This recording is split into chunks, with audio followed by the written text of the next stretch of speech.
Welcome to DeFi by Design, where we talk all things blockchain and cryptocurrency while striving to educate, empower, and enrich.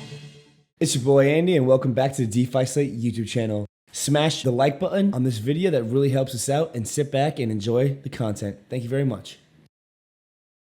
What is going on, DeFi Slate fam? We are back in action and super stoked to have the fellas from dxDAO on today. We have Sky, we have Keenan, we have Nathan, and these guys are building the forefront of on-chain governance, really pioneering the DAO space. And we're going to talk all about what on-chain governance means in its ideal form. We'll talk some about hyperstructures and building resilient organizations.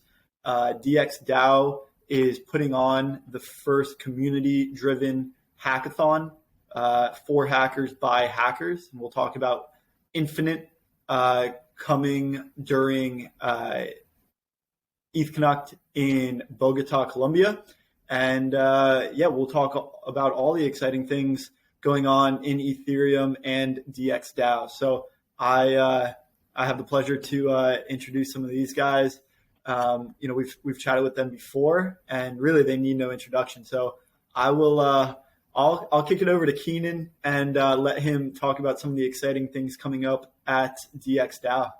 Yeah, hey, Keenan here, oxclom.eth. Maybe you've seen me around the Twitter sphere. Currently leading the non-technical / content efforts at dxDAO through DX Voice. So I guess where to start? Probably good to kind of chat about our 3 years of on-chain governance, which we just surpassed very recently. I think July 24th rings a bell. But 3 years of completely on-chain governance, which I think is a massive milestone in the way that we operate. Of course, going through non-transferable reputation-based governance. We'll kind of hand the stage here to Sky and Nathan to give some intros as well. Yeah, thanks, Keenan. Thanks, Rob, for having us. I lead the DX Biz squad at dxDAO, which does partnerships, business development, growth, and all those things around our products and dxDAO and the awareness of dxDAO and our governance and all of the interesting things we're doing.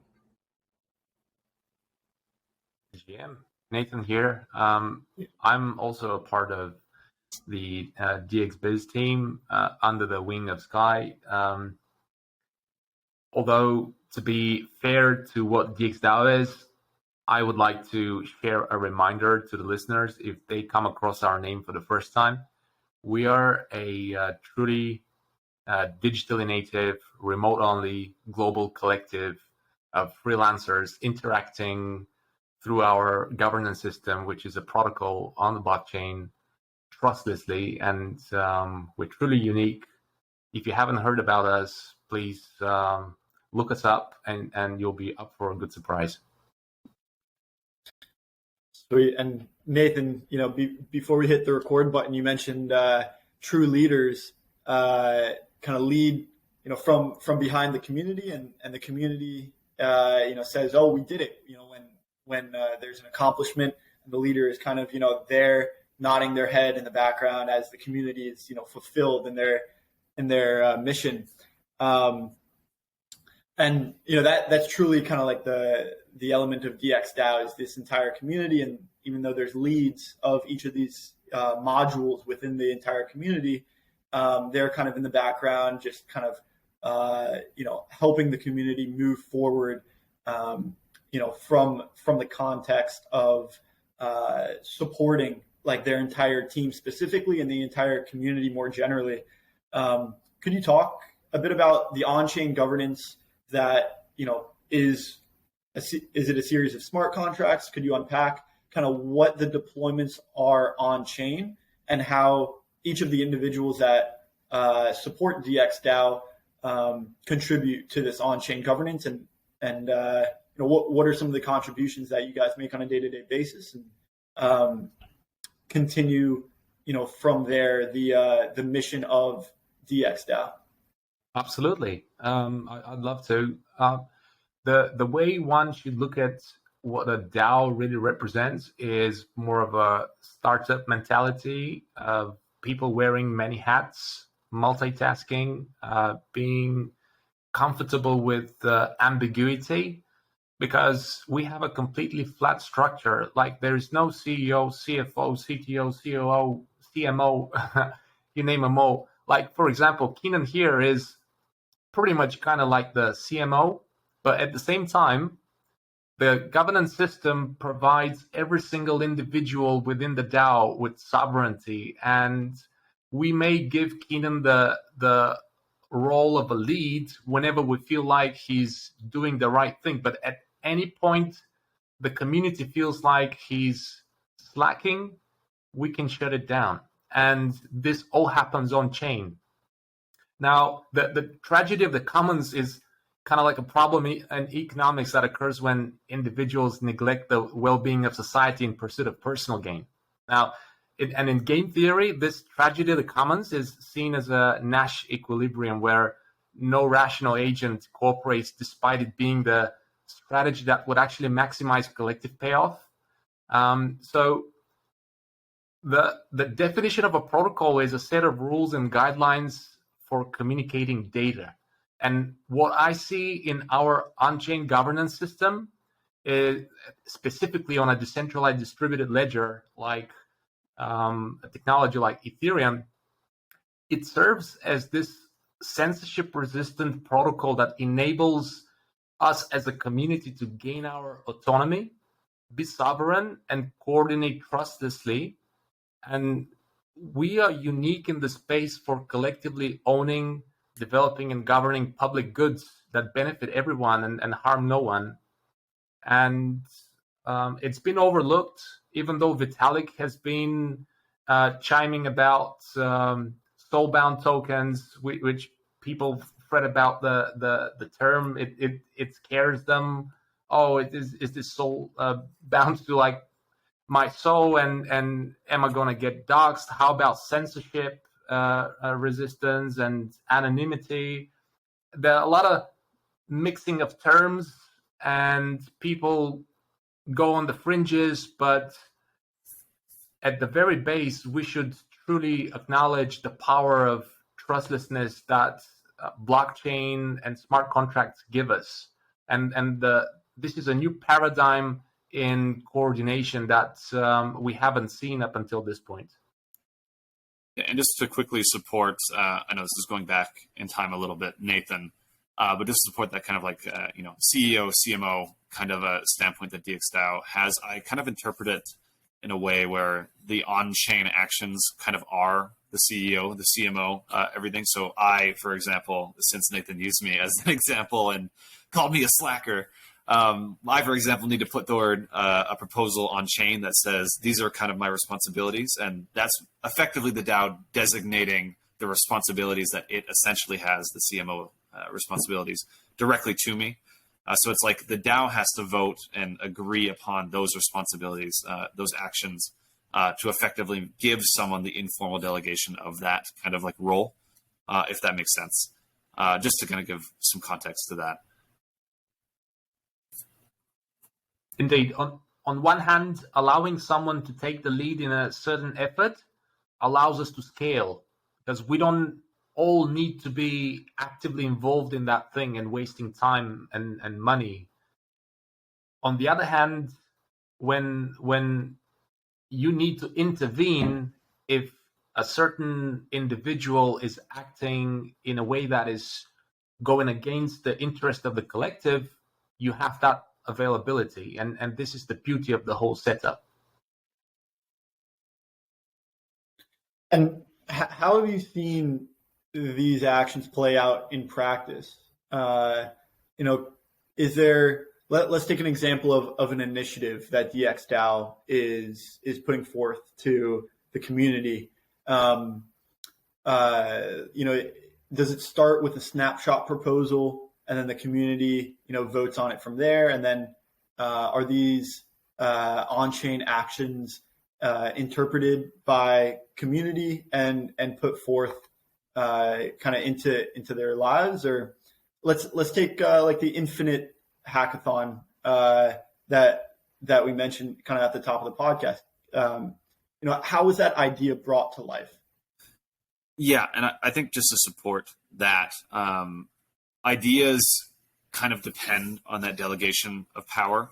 There are certain initiatives, say, like from a marketing perspective, if an article is published or we make an announcement, that kind of power has already been delegated through an on-chain proposal. So it's like, hey, look, this is where, on our ledger, exactly where it says we can do this without like any follow-up proposals. And so you can kind of see that dripping into other, initiatives as well. But Infinite specifically, and maybe I can kind of, actually, Sky, if you'd like to kind of contextualize how that works, and then maybe I can hop into a bit about what Infinite is. Yeah, sure. So we like to say that DAOs, well, some of us like to say that DAOs run on initiative, right? So the way any idea or any new idea like the hackathon or an idea around a new product or a campaign that the DAO wants to do, the person who has that idea, what they have to do in a DAO and within the community is to basically gather a consensus. And so if you have an idea, you probably start to bring that to some of your close contributors first, to run that idea by those people, to make it better, to get feedback, to improve the terms, all that kind of stuff. Once you have a small team that you agree, like this is a really cool idea that like we think would add value to the DAO, that's when you bring it maybe to the larger core contributor base, and then eventually, talk about it on some calls, throw it out in the chat, the draft, and then eventually you bring it to the full open public. So everything dxDAO does is pretty much open and public, and that's where the public forum and our public calls happen. And so that idea gets, after it's been refined and already has support of a handful of people, it is then presented to the public, and that includes all the rep holders who have governance power in dxDAO, and also DXD holders who own the financial token. And so as that, like by the time you bring an idea through that process and then eventually bring it on chain to basically ask for the money and the desire of the DAO to continue and pursue that initiative, you already are pretty sure that you have a decent amount of support. And I say that DAOs don't operate on like 51% majority. They more operate on something like 80 or 90% majority. Like if I'm going to bring up a proposal or an idea to the DAO and actually put it on chain, I want to be pretty confident that I have the support of a majority, like most of the community, because that proves that like you've refined it, you've figured out an idea that is going to have the acceptance of most of the community. And like you can pass a proposal that might be contentious that still passes with 51% of the vote, but then 49% of the people might be pissed off and like think that's a stupid idea. And so really we want to know like what do those 49% of the people think about the idea, and how can we make the idea even better so that like 90% of the people also like the idea. And so like it's a little bit like passing a bill through Congress. It's better than doing it in the political world, and the DAO can do it actually quite quickly compared to like politics, but yet it still takes more time and effort than the CEO of a tech startup deciding what happens and what the answer is. So that's kind of the process of how dxDAO and real DAOs work. Yeah, I see that whole process as a pipeline. You can go through the whole process of chat, like attending meetings, putting up proposals, chatting with people, getting feedback, and then once you feel like you have soft consensus, you can move to the on-chain governances, submit a proposal for an on-chain vote. But to pay homage to true permissionlessness, you can cut all this and go straight to the on-chain proposal. But the thing is, our unique governance system has this type of token curated registry, or you could call it a prediction market, where new proposals get staked with like an economic token. They can be upstaked or downstaked. So if you haven't kind of like spread the passion, the passion you have for the type of project you wish to initiate, no one would be fired up and share your passion and vote on it. It will likely get downstaked. So you need to go through all of this process of chatting with the community, getting feedback in order for you to feel confident that when you submit that proposal, it will be upstaked, bumped up the list, and voted on, and it will pass. And another great feature of the governance system we got, which allows us to scale, and which is the reason we call ourselves the first truly scalable collective, is once a proposal gets upstaked and boosted, it does not require an absolute majority for it to pass. It can pass with just a relative majority. So we don't share the same bottleneck that other organizations in the space have, asking their token holders to vote on every single proposal so that they can get a majority vote. We don't have that issue. And what Sky said, it's all driven on initiative.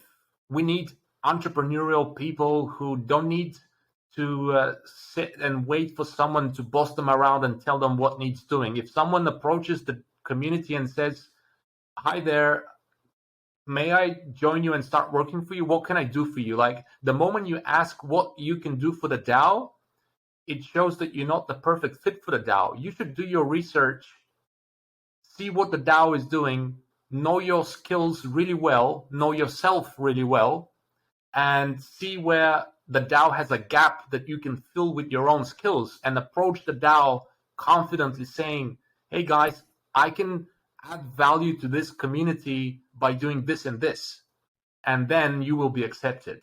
Now, there's this Venn diagram I speak of often, where it all makes sense is what you love doing, what you are good at doing, and what the community needs, and in the center where they intersect is where it makes sense.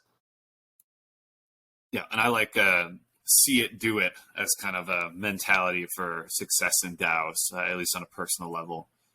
Seeing something that's problematic and just doing it is really the kind of, I think, the key to personal success. But to kind of cycle back, Rob, you kind of asked a bit about Infinite, and I'd love to share a little bit of info. As you'd mentioned, kind of reading from the announcement, Infinite's kind of the very first hacker-first hackathon. Of course, an arbitrary term, but there are two things that I think are very important and interesting about us and why what we're doing is a bit unique. And I'm actually going to quote directly from our new upcoming landing page. Should be ready in the next week or so, Alpha. Just a little quote that kind of talks about it. The first part, of course, so Infinite arose from an innate desire to provide the industry with a special type of hackathon, a more intimate experience where builders can come to learn with minimal interruptions.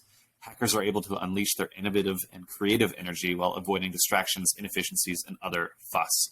So that's kind of like the first aspect of it. We want to be builder first, and we don't want like all of these unnecessary distractions, having sponsors that are there specifically to kind of propagate their own vision, rather kind of building up and pushing for the individual creativity of the hackers and supporting them any way we can.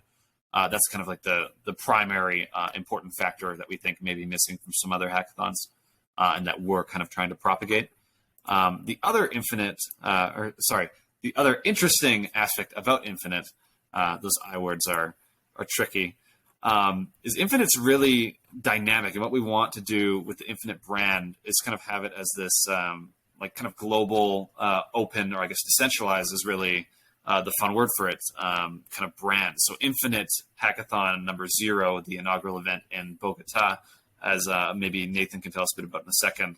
That's going to be like the introductory event, and it kind of onboards a couple of co-organizers, I believe right now. Hopper and Brink are confirmed specifically for the Genesis event. So they're co-organizers of Infinite. If they wanted to in the future, they would be able to take the Infinite brand and launch Infinite number 1 or Infinite number 2. And then, onboard several more co-organizers. So kind of having this living, breathing, event that has an ethos and kind of propagating that around the space, which we think is really interesting. And me personally, this isn't anything enacted, but you can kind of imagine more interesting on-chain things to kind of, run through with that, like how exactly ownership works. Maybe there's non-transferable or soul-bound, as we were talking about earlier, way of distributing voting power in a kind of DAO for Infinite. It's like, okay, should we onboard these people as co-organizers, give them a little bit of stake in the DAO? Interesting stuff like that, I think, will come forward. But maybe Nathan and or Sky, if you want to kind of hit on the first event here in Bogota. Yeah. So the whole point of us organizing Infinite Hackathon is get developers laser focused and inspired to tap into their infinite potential. We are going after quality rather than quantity. We feel like we wish to provide a luxurious experience where hackers are in the zone, they're wired in, no distractions. And we wish to value the worth of the hackathon based on the solutions that come out in the end, rather than the quantity of hackers that apply and join. If it's a crowded, noisy space with hundreds of people, but in the end you have just few projects you could be proud of built during the hackathon, it is a failure. So we're not going after advertisement, promotions, sponsors. That's not of interest. Aside from the prizes, which are of course in crypto, NFTs, 3D printed medals and trophies, the hackathon in its essence is a massive springboard for developers. It gives them those bragging rights for the rest of DevCon, attending parties, meeting people, to find co-founders, raise money from funds, get hired. And we ourselves as a DAO can also potentially incubate a project that we find we really like. So I see that I wish for people to be interested in attending the hackathon, not for the money, but for the technology and for the massive potential it holds for them as a springboard. Because what we saw back in 2017, a lot of projects raised a stupendous amount of money based on just a landing page. And then the 2018 bear came and everybody thought, oh, it's all dead. We should pack up and start change our vocation. But what we saw at the end of 2018, 2019, it came back with a vengeance. And I think this is the right moment for us to do this right now. Build, and build. And we need developers.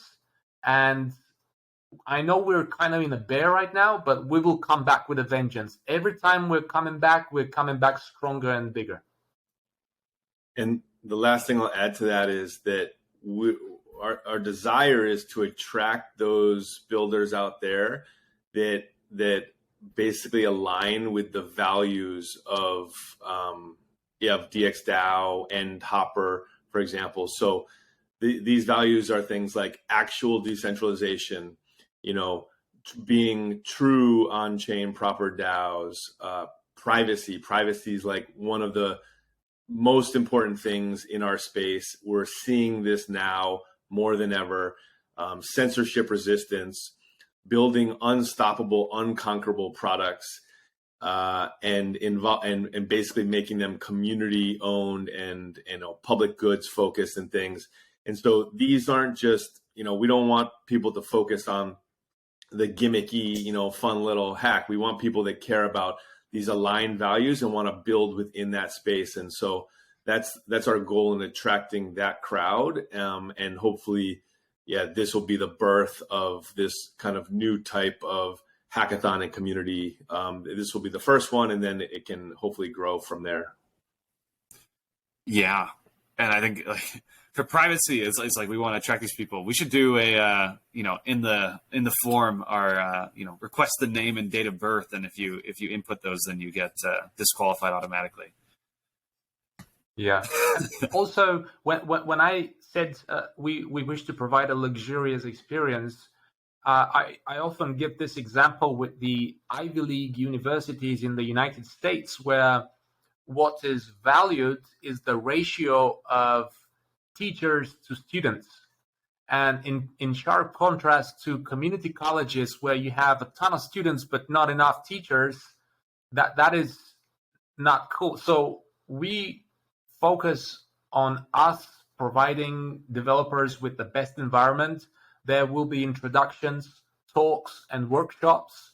Every co-organizer will have developers on site mentoring and guiding the builders, and we wish to make them feel at home and build something that we can all be proud of. And if anyone listening is interested, whether you are a developer who wishes to attend and hack, or you are an organization that would like to partner with us, not as a sponsor, but as a co-organizer, you can visit infinite-hackathons.eth.limo and or get in touch with us. Come to our Discord.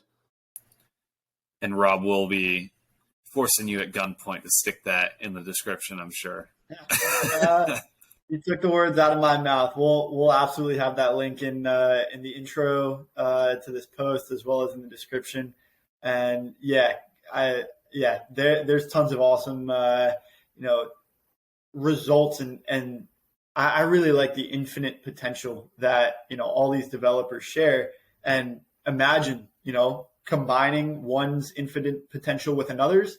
It's a scalable vision that dxDAO is right at the crux to push forward, and it's in a position to build, like Sky was saying, unstoppable, unconquerable, censorship resistant and resilient organizations and projects that are extremely valuable to the community on a range of topics like privacy and decentralization. And dxDAO is that leader in the background supporting all of these projects with, organizing and putting forth this infinite hackathon. We could speculate on some of the projects that could come out of infinite wisdom and infinite potential out of this hackathon.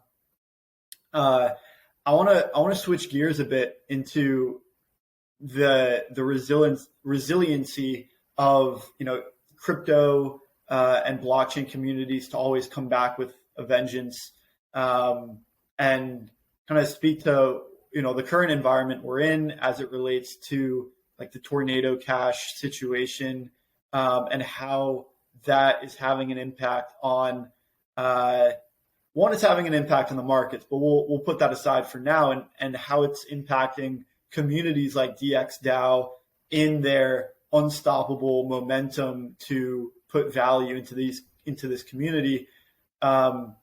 What do you guys overall think about the situation, and then is there specific impacts on dxDAO and this digital collective that you see starting to take shape? Yeah, so of course I can't necessarily speak on behalf of the DAO. We have not had a signal proposal or anything for a formal standpoint from dxDAO, but I'll say very broadly there appears to be a consensus that this is not a good precedent. Of course, we believe code is speech. We had a little bit of a kind of post on that, but of course, referring to the Tornado Cash developer that was arrested, it's still unclear exactly the reason. They're being very vague about it. But if it was strictly for writing code that was used in a malicious way, then there's definitely a problem, and it's not a great precedent. Of course, the security and importance of what we're doing is really affected by that. And I'll say kind of downstream, those of us kind of working, and this isn't just dxDAO, this is everyone that I've spoken to personally, is kind of very wary about the situation, not feeling great about it. It's the slippery slope mentality almost, where it's like, okay, well, it's a mixer now, and then what is it in the future? Is it all of DeFi? What exactly is going on a list? Who's following who? And how is that going to work? And then we're seeing RPCs basically blocking requests. We're seeing miners rejecting contract calls directly, and they're not mining those transactions. So it's a little bit crazy. It's a little bit of a rough patch, but I think the important thing is that no one should be vilified for writing open source code. Especially the utilization of the code shouldn't hold the writer accountable. Of course, personal opinion. But it's kind of like, it's a fallacy, really. It's like the person who manufactured the car, are they responsible for the accident, right? And that's kind of, although a very, very strawman argument, it's a very good kind of way to visualize why it's a problem. I wasn't the one driving the car, causing the accident. I was the one that made the car, and that person is, the one in trouble here. So it's definitely interesting. We'll kind of let Sky and Nathan weigh their thoughts. Yeah, that's very specific to that situation. But in general, in the Ethereum space, a lot of people in the Web3 space, we've been working towards this mission of building products that are neutral, that are like this, like Ethereum being this uncensorable, like truth layer to data for the world. And eventually when, many of the finances and things on the world are going to be on this layer and this settlement layer, like this thing can't be manipulatable, right? It can't be, no specific people can't censor this. And so there's a lot of people that are building products on Ethereum, on this layer. And there's been a spectrum of centralized small teams doing it, and then, decentralized DAOs building products. And then along that process of building products, there's all of these pieces that go into it. There's the front end, there's the back end, there's the code, there's where the code is stored, there's how you access the products, right? And so there's all of these pieces to what these products are.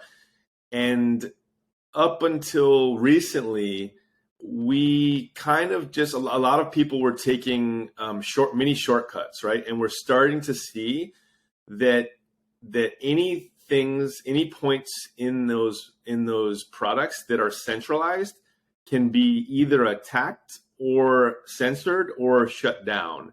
And so you can't have unstoppable products if the whole thing is full of these centralized points of failure. And so I say that like decentralization is the defense mechanism to those weak points that can be shut down and attacked, right?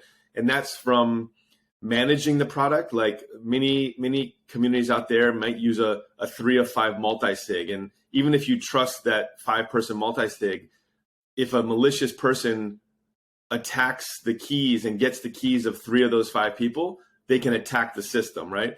And so how do you defend that? You basically need to get rid of the centralization of it. And the way you do that is you move towards decentralization. And so we already know that decentralization is this really powerful characteristic of really strong systems. But I think that we're starting to realize that many people have compromised on the decentralization part, and it's starting to show now. And so dxDAO has been at least a decent example of one of the entities out there that has tried to stay on the further extreme end of decentralization in the way that it builds its products, the way that it launches its products, the way that it owns its products, the way that it updates its products. And so the back ends, the actual front ends through ENS and IPFS are actually owned by the actual DAO. And the only way to make changes to the products are via on-chain proposal by the actual DAO on mainnet Ethereum. And so it creates this strengthening, this decentralization that's embedded in everything that we do is what creates this strength, right? And so we need to see more of that in the space, and people start to adapt some of the learnings that the actual kind of proper decentralized DAOs out there are taking. And I think this overall thing, this situation will strengthen the entire space, but it's definitely hurting many people in the short term. And we're starting to see that there's a lot of weak points in our systems, and we need to address those and eliminate them and then strengthen the overall system. And dxDAO has started decentralized and continued to be decentralized and grown more distributed as the community has grown in size. Is there a how do you guys feel? What's your opinion on starting decentralized and continuing in that journey versus starting centralized and using that initial community to bootstrap some growth, and then removing some of those centralization vectors or those attack vectors, removing the elements of centralization in order to prevent attack vectors over the course of time to progressively move towards decentralization. You guys are starting decentralized, so could be not biased, but inclined towards starting decentralized and continuing with it. And there's a point that I'm getting at, which I'll just kind of reach, which we're moving towards an ecosystem of proof of stake on Ethereum, and this is taking these elements of decentralization from all of the different vectors, whether like Sky mentioned, front end, back end, miners, and the like, into this concept of proof of stake. And now we have stakers who are almost like siloed off individual attack vectors. Let's kind of call them out right away, like censoring, right, the chain. And this is bringing up kind of this concept of social recognition or social slashing, where one staker who is censoring the network can get slashed by the rest of the network. And it seems like this is an aspect of decentralization that can defend against attack vectors.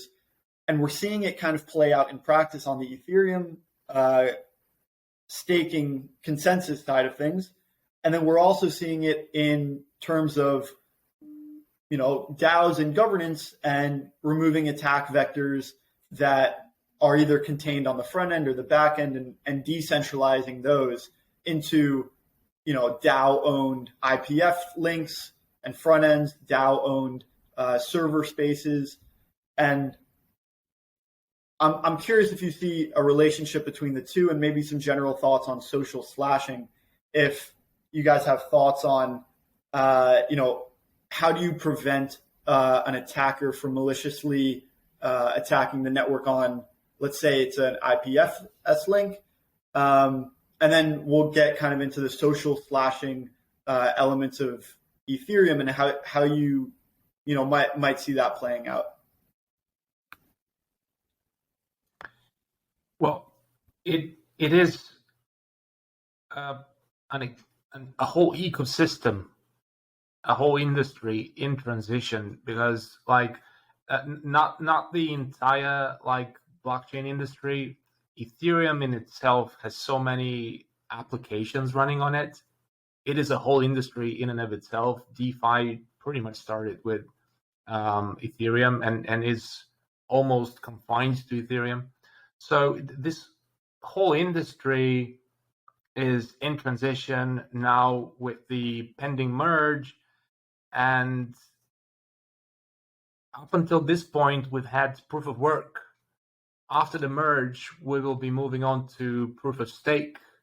When we had the beacon chain, there was a restriction that or a requirement that kind of people at first scoffed at and said, "Oh, that feels rather centralized. You need to have 32 Ether to stake and validate. That doesn't sound right?" But then we had these protocols that allowed people to stake even smaller amounts. And it seems like moving forward, that will be further enabled. And I'm optimistic, of course, now that we have the whole fiasco with Tornado Cash happen, and people getting worried that the larger players who are particularly situated in the US and have LLCs there could be advised by their legal counsels that they should act in a particular way that people don't like, because if those entities hold, say, 60-70% of the stake of the new chain, then that is something we should really be worried about. But with the potential of individuals running nodes to take matters in their own hands, I feel like we will have it covered. And I'm actually very pleased and grateful that this happened right now.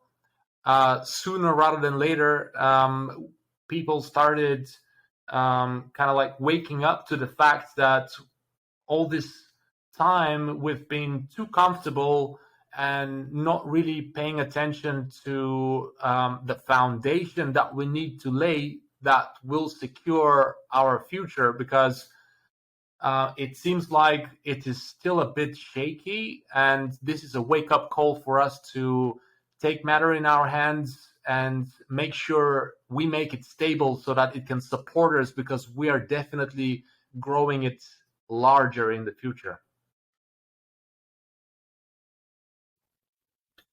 Yeah, and the ideas of proof of stake almost seem similar to like a gigantic multi-sig, where we have all the people who have contributed 32 ETH into the beacon chain, and they're making up one piece of that multi-signature wallet. And now if there's a malicious signer on that say wallet, the rest of the signers on that wallet can kind of reject that messaging from that staker and can kind of act accordingly by reducing the stake. And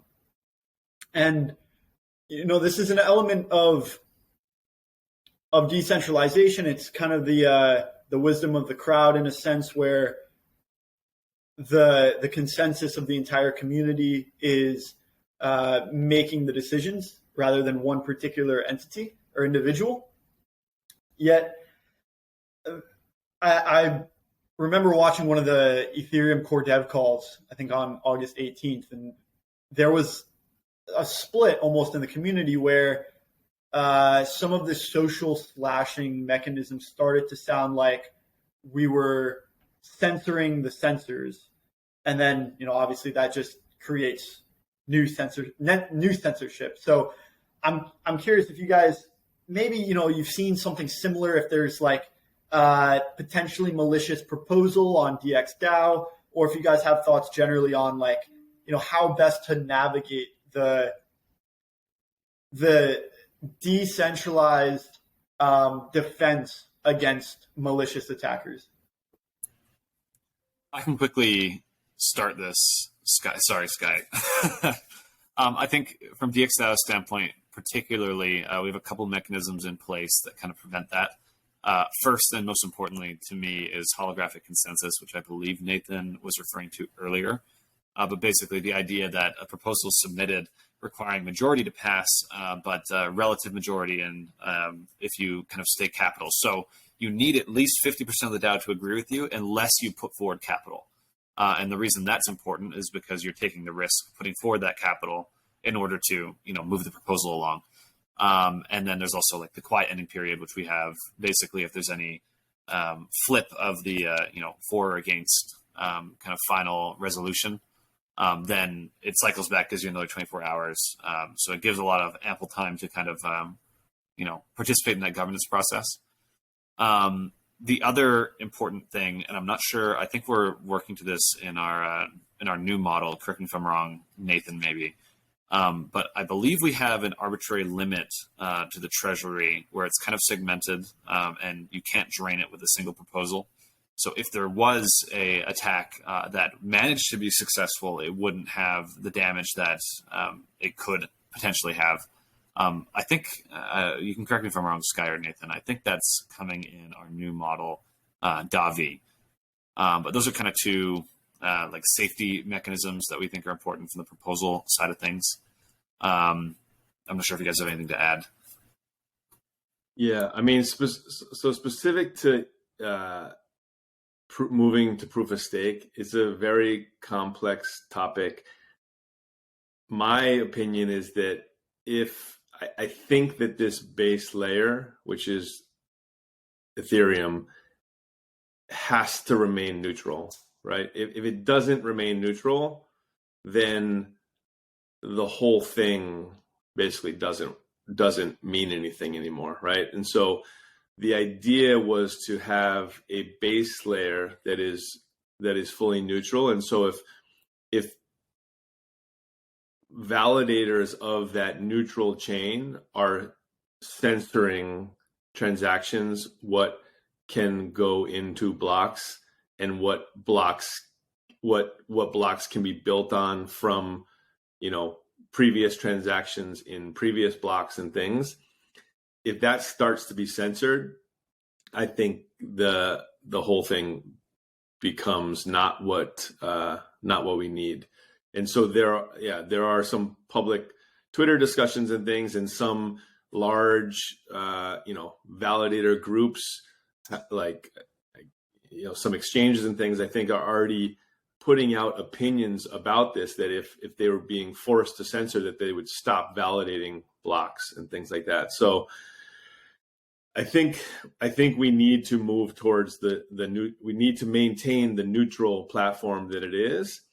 And then, you can have dApps and things on top of that, and different people can use different dApps. But we need to, at the end of the day, we need to build systems that allow for these unstoppable products to be built. And that has to be on a neutral base layer, I think. But I think that's critical to what we're all doing here. I don't know with the new regulation, with its ambiguity, is intentionally muddying the water, trying to have the system fall into itself or cannibalize itself, form factions and start fighting, and they don't even have to fight us, we'll kill each other.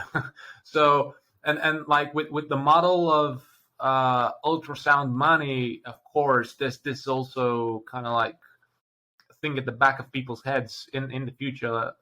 Would it be in a proof of stake consensus model? Would it be more centralized? Could it be getting further distributed? How would that actually happen economically? Because we've seen capital is mercenary.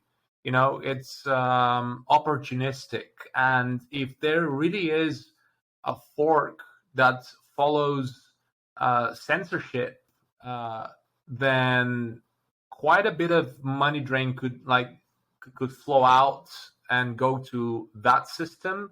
And then what are we really left with? Because in a proof of stake, the security comes from stakers. But if there's no economic backing in that stake, then it's a shaky structure. But when it comes to our DAO's governance, it's a completely different picture. We don't have liquid token governance. It's non-transferable reputation token that cannot be delegated. It cannot be transferred. You cannot buy it or sell it. And in fact, it's the opposite of the ultrasound money model. It actually gets diluted, so that when new contributors join the DAO, they dilute the shares of all the contributors, so that there are no whales. The distribution of voting power is really amazing. It's a scalable structure that is welcoming to newcomers. The more you work, you put in your proof of work, contribute to the DAO, you will be awarded with reputation, and you have an equal say in the governance of the protocols that are being built. We have something truly amazing on our hands, and the more people look into it, I'm sure they're gonna love it.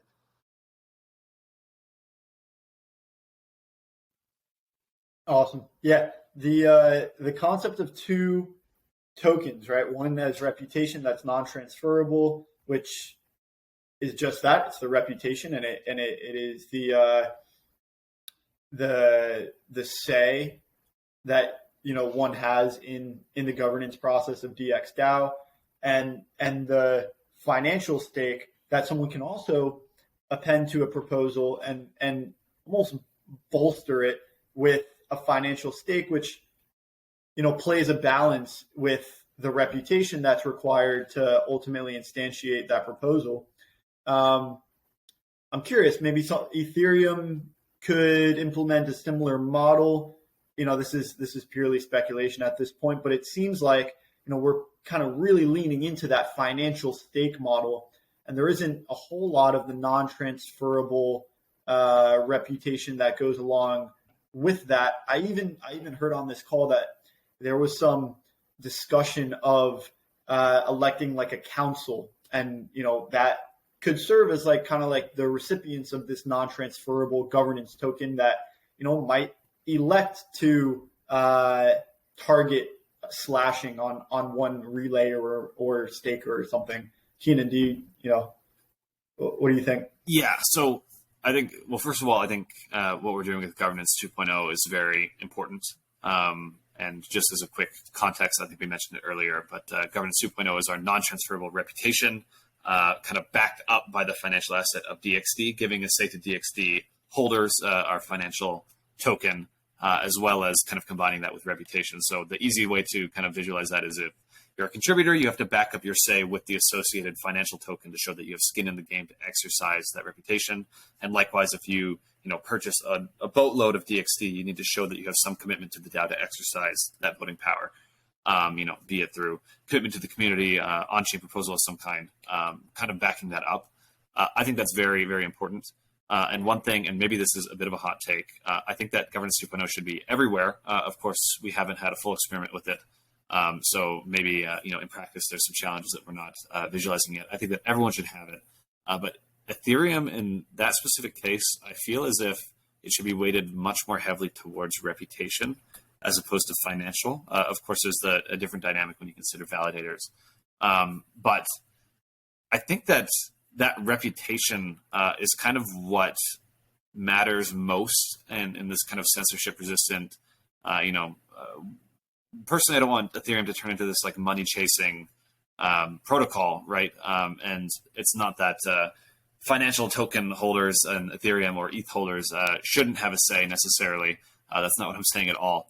But I feel as if kind of skewing that towards direct contributors, people that have been maintaining the protocols, people that have been effectively validating, as opposed to someone that could, come in with their $1 billion, credit card, swipe it, and have a large say in the Ethereum network.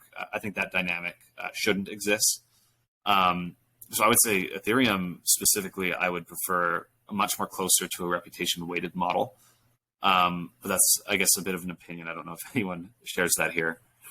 Yeah, the catalyst for this is potentially the stablecoin issuers who select like this OFAC compliant chain and only allow redemptions on that chain, and then we see a ton of volume flood over to that censored chain in order to have a reliable back and forth with the stablecoin issuers, since they're providing a financial stake that underpins that chain, and that leaves an open void for kind of like the censorship resistant chain to have its own governance process, and they have in that case two independent chains. Yet is there really a reason to have all of that volume on that chain? It seems like there's a better way to organize kind of the collective, those who wish to comply versus those who wish to remain censorship resistant, still combine the liquidity in some way, shape, or form, and have, the transactions that would be censored in a censored chain maybe siloed off or not infringing on those who wish to remain compliant, but still incorporated into the overall chain. But for me, the biggest issue is Elon Musk once said the government is a corporation that has a monopoly on violence. And funnily, in a documentary I just watched last weekend, someone else, the journalist, said it as well. He just replaced violence with legitimate power. And it made me think, like, they zig and we zag. they say jump, and we almost outright ask how high. It's like we can try and adapt. There are a few minds in history that have said intelligence is your ability to adapt, but it's one thing for you to adapt in nature. It's another thing to adapt against another intelligent being like yourself. Then it's an endless death spiral, because they will always change regulations so that you are illegal. Then what do? That you basically are getting cornered. It's like playing chess against someone who defines the rules of chess. And this is what scares me.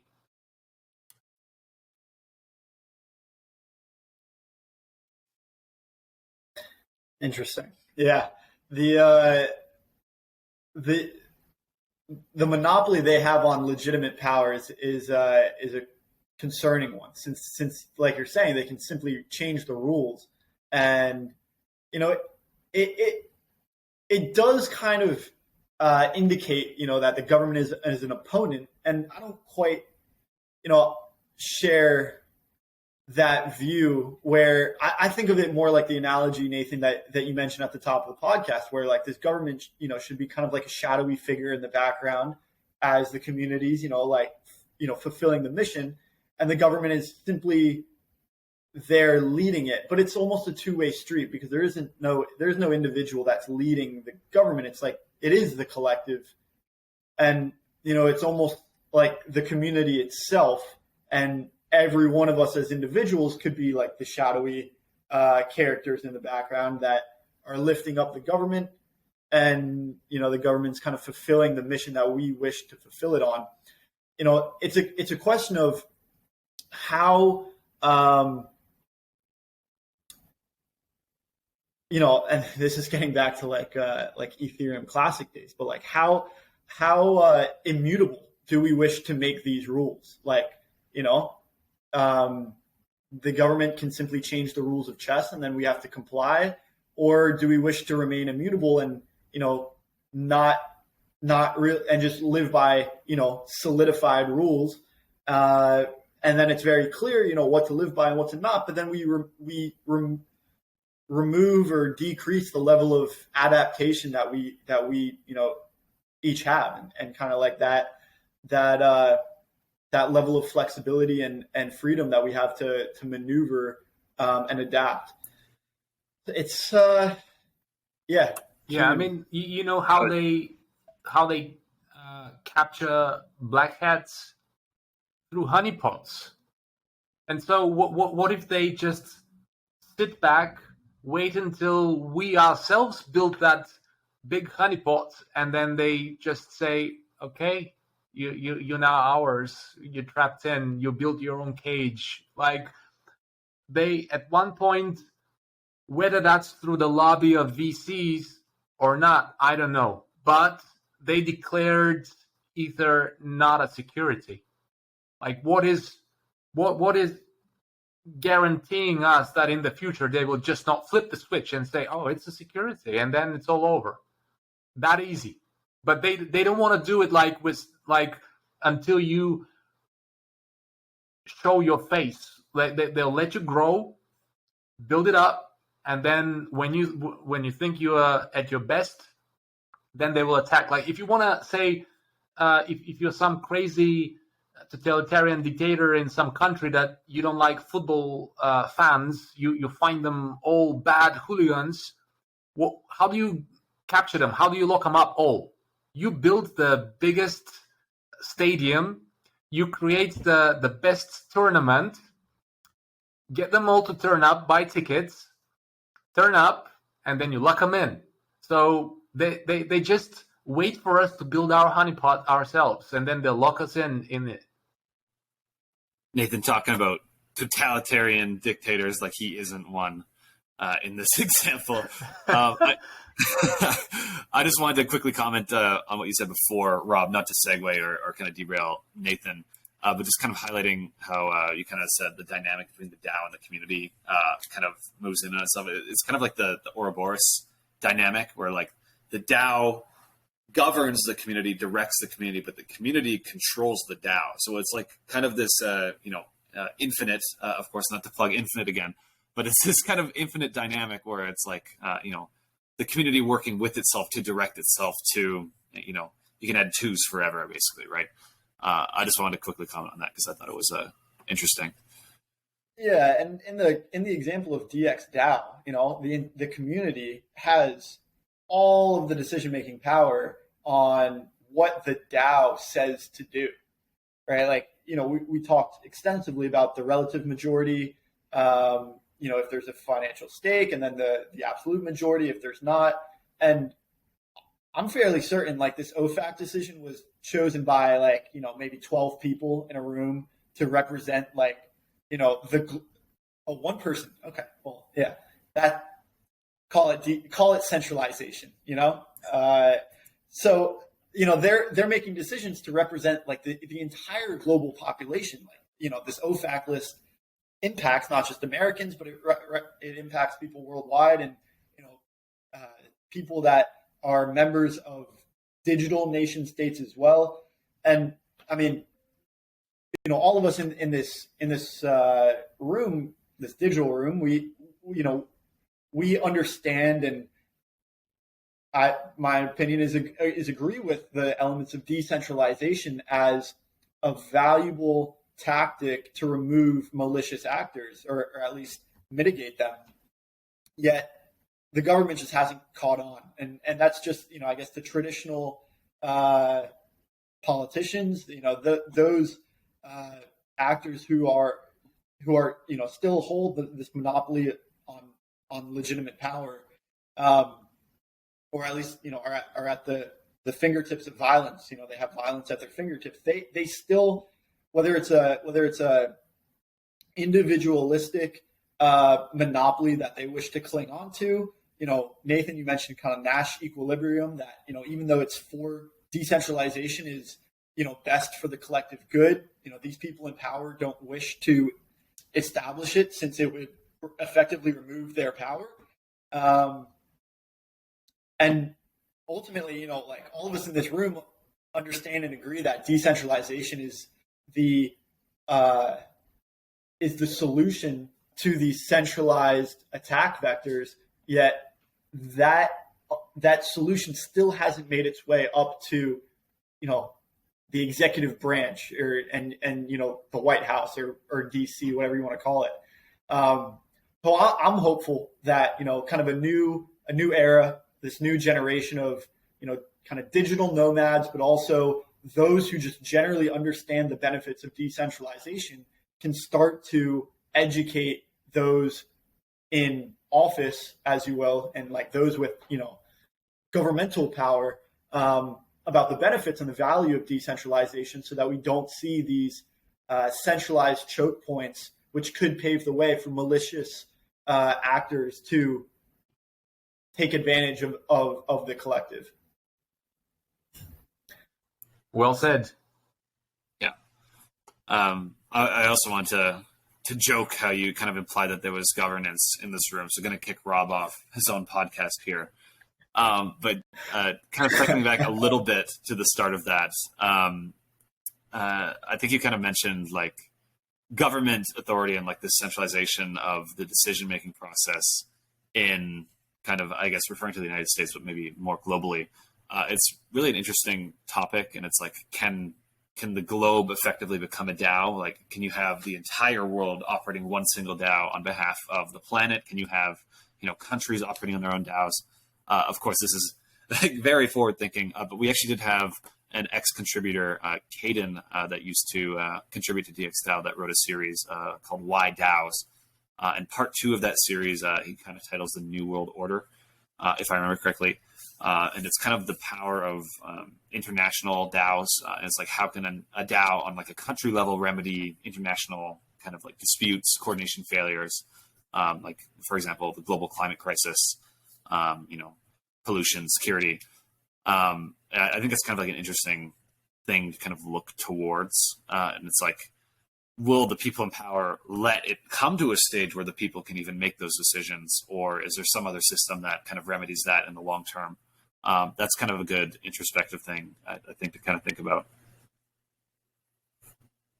Yeah, I haven't had a chance to check out those articles. I'll give them a look. And with regards to America's government specifically, I've heard it coined as like more reactionary, where America will kind of wait for something bad to happen and then go back and fix it, rather than have the forward-looking approach to proactively search out a solution and prevent the problem.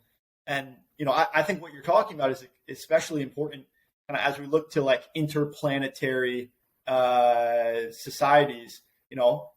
If let's say 20 years down the line, however long down the line, people are living on Mars, like the people on Earth need to band together, to support those on Mars or defeat those who are maliciously attacking us from some, unbeknownst world that's way out there right now and has malicious actors. So, ultimately we're all in this together. So, you want a Mars DAO or a Mars dictatorship is the question you should be asking yourself right now.